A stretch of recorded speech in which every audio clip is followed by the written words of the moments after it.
Good evening, class. It's the evil professor hanging out with you, and I think for today's lesson, we're going to have a look at Shazam from DC Universe Classics Wave 6, and he is figure number 5. Look at that, even Shazam is in quotation marks. I don't think they did that with the other ones. They didn't do a Superman, Killer Moth. You just have to take my word on it. Hawkman or Mr. Miracle. That's what you get when you have an acronym for a name there, buddy. Anyways, we're going to have a look at his packaging first, and then we'll rip this open. It does come with, a leg of Calabac, as we can see there. Same thing with the other side. And if we look at the back here, we can see there is also Mr. Miracle, Hawkman, Killer Moth, whose head is cut off there, Superman, and of course, Shazam, again, in quotes.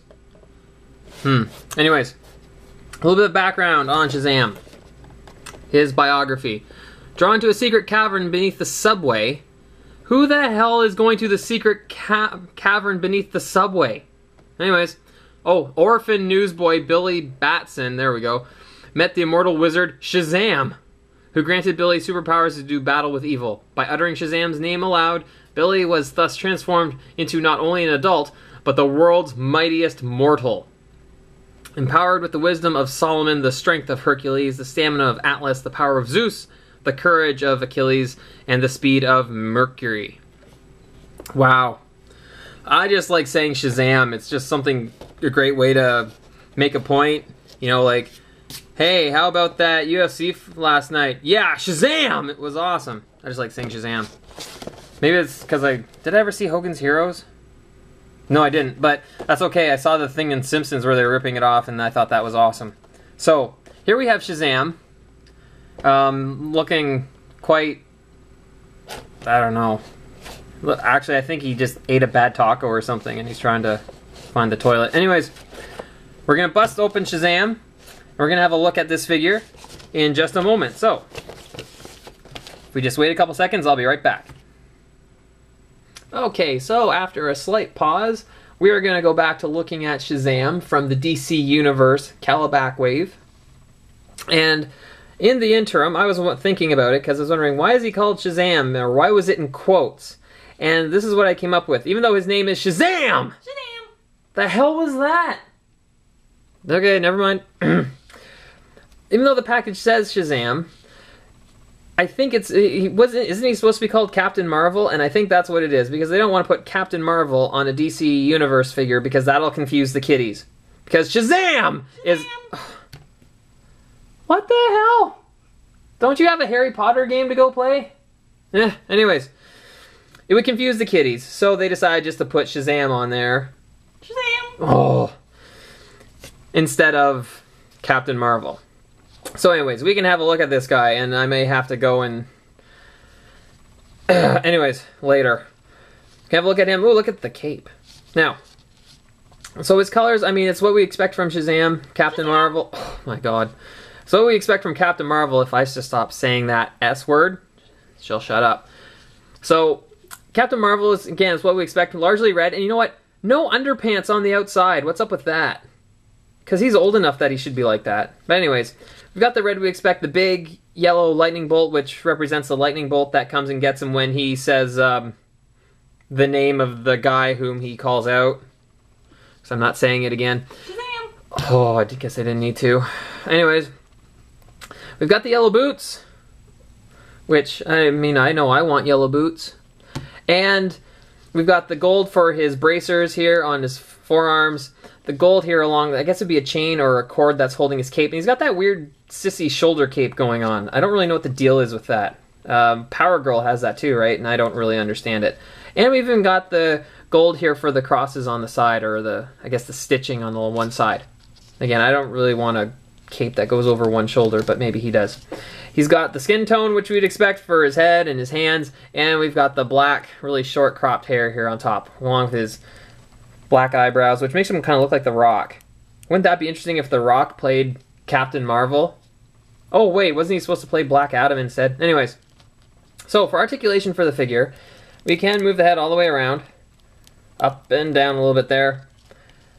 The arms, again, kind of typical. Whoa, maybe not. doesn't go up quite as high as some of them, and that's because of the mold for the... He's kind of got, I don't want to say the shoulder pads, but the kind of the, well, lack of a better word, shoulder pads at the end of his arm, so it doesn't go up quite as high. We can rotate all the way around. We've got the rotation here at the forearm, or sorry, at the upper arm, and his hand rotates at the wrist. The other side, obviously not as much, just because the plastic of the cape is in the way. It is kind of a soft plastic, but it, whoa, will restrict his movement a little bit. Ugh, bastards. We can move that bit in the torso back and forth, and his waist, we can rotate all the way around. His legs, well, he's got the forward movement in the back. We can pop them out to the side, which again looks kind of scary because it doesn't look like it's supposed to do that. We can rotate his leg at the thigh, bend at the knee, and then we have the ankle joint there. So not too bad. You know what? There's really only one way for me to pose this figure. I'm sure we could put him in a fighting pose or something, but he just looks like he needs to have his hands on his hips.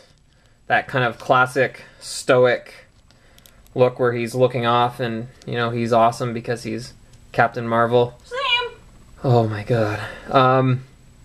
There he is. Now, he also comes with a piece of Calabac, and he comes with the left leg, which we have here. Which again, it's... The leg itself is not really that much bigger or even a little bit smaller than the smaller characters. But again, Calabac is going to be kind of gorilla-like, I suppose, and have, you know, really short legs and really long arms. But we have that, and we will get into that more in a little bit. Now, just some other points I want to talk about with this figure. Some of the detail on him is really, really good. Besides the fact, again, we've got these points on his shoulders, which looks like it's part of his vest. If we look a little bit closer, we don't have as much detail on his upper torso, his chest. And that's because Captain Marvel doesn't really wear just the tights. He has kind of the, I guess, a vest or a heavier shirt that he wears. And we can see that seam here where it buttons up. And they even were nice enough to put the button there at the top. That's kind of cool. Again, we've got some detail here on his cape, the silver lining and this stitching here. I don't know what that's supposed to be. And even on his boots, which are a little bit different than what we normally see, we can see there's some stitching across the top. And I don't know if that's something that they usually draw into the comics or not, but it is actually kind of neat that they have that on there. Now, one of the complaints that I have for this figure is that, again, much like it seems to happen when you have a figure with lots of red and yellow, especially on his boots. I don't know how well the camera's going to pick it up. But some of the red paint, I'm guessing from his legs, has kind of either been sprayed on or got onto his boots. So his boots have a kind of orangish tinge on some of them, and I doubt that was on purpose. But there we have it. But anyways, I think that is going to be... Oh, whoa, I'm not done yet. I have to give this figure a grade. Oh my god. How could I forget that? Actually, I know I forgot that. It's the peanut gallery behind me. But I was going to give this figure a grade. You know what? I don't care about the character himself that much. I've only seen him on Justice League. I know who he is. There used to be a really old cartoon from, what, the 50s or 60s? With a few of them who all shouted Shazam and turned into someone else.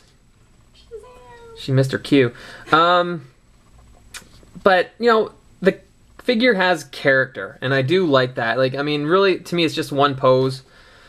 It's the iconic pose that we would expect Superman to be in, but Superman doesn't seem to do that as much anymore. I don't know, he's kind of a little more, he's got sharper edges than Captain Marvel here has.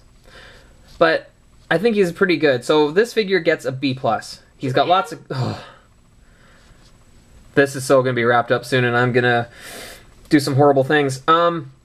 Anyways, I think that's going to wrap up our review on Shazam. From DC Universe, the Calabac series. We are going to assemble Calabac, and then we're going to have a look at him. So, catch that. Anyways, thank you very much. Have a good night, and class is dismissed.